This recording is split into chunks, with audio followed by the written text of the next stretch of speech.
দীর্ঘ দেড় শতকের ফ্যাসিবাদ বিরোধী লড়াইয়ের ধারাবাহিকতায় 2024 এই ছাত্র জনতার রক্তক্ষয়ী গণ অভ্যুত্থানের মধ্য দিয়ে বাংলাদেশ আবার নতুন করে গণতন্ত্রের পথে যাত্রা শুরু করেছে। এই যাত্রা পেরিয়ে 2026 সালের 12 ফেব্রুয়ারি একটি অবাধ, সুষ্ঠু ও শান্তিপূর্ণ জাতীয় নির্বাচনে দুই তৃতীয়াংশ সংখ্যাগরিষ্ঠতা নিয়ে বিএনপির নেতৃত্বে সরকার গঠিত হয়েছে।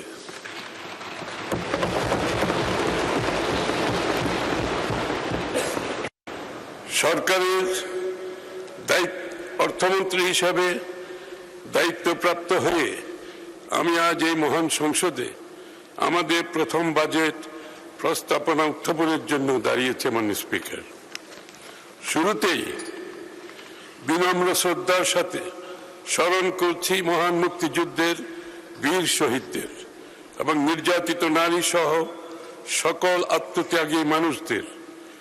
একই সাথে স্মরণ করছি স্বাধীনতার পর থেকে আজ পর্যন্ত গণতন্ত্র প্রতিষ্ঠায় দীর্ঘ সংগ্রামে আত্মদানকারী সকল শহীদ এবং গুম, খুন, হামলা, মামলা ও গুলিবর্ষণের শিকার সকল আহত যোদ্ধাকে, যাদের আত্মত্যাগ আমাদের জাতীয় জীবনে গণতন্ত্র, অধিকার ও নতুন আশার দিগন্ত উন্মোচন করেছে। মাননীয় স্পিকার,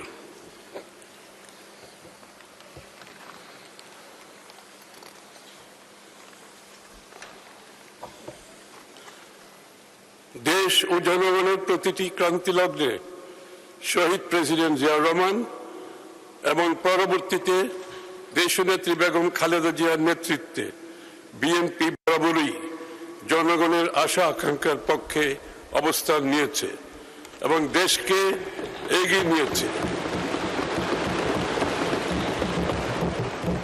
বিগত দেড় দশকের বেশি সময় ধরে জেঁকে বসা ফ্যাসিবাদ শাসনের বিরুদ্ধেও এদেশের মানুষের দীর্ঘ সংগ্রামে নেতৃত্ব দিয়েছে বিএনপি।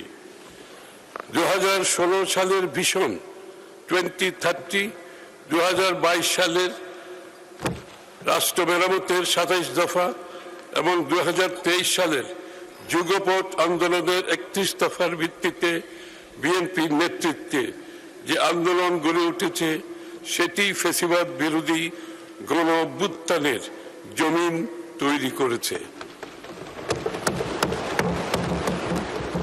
এই জমিনের উপর দাঁড়িয়েই সংগঠিত হয়েছে 2024-এর ঐতিহাসিক ছাত্র জনতার গণ অভ্যুত্থান।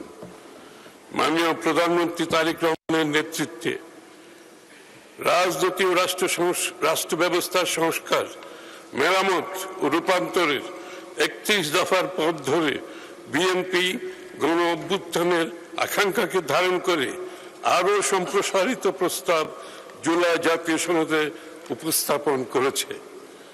আমরা যে জুলাই জাতীয় সনদ স্বাক্ষর করেছি, সেটা অক্ষরে অক্ষরে বাস্তবায়ন করার ঘোষণাও ইতিমধ্যে তিনি জাতির সামনে দিয়েছেন।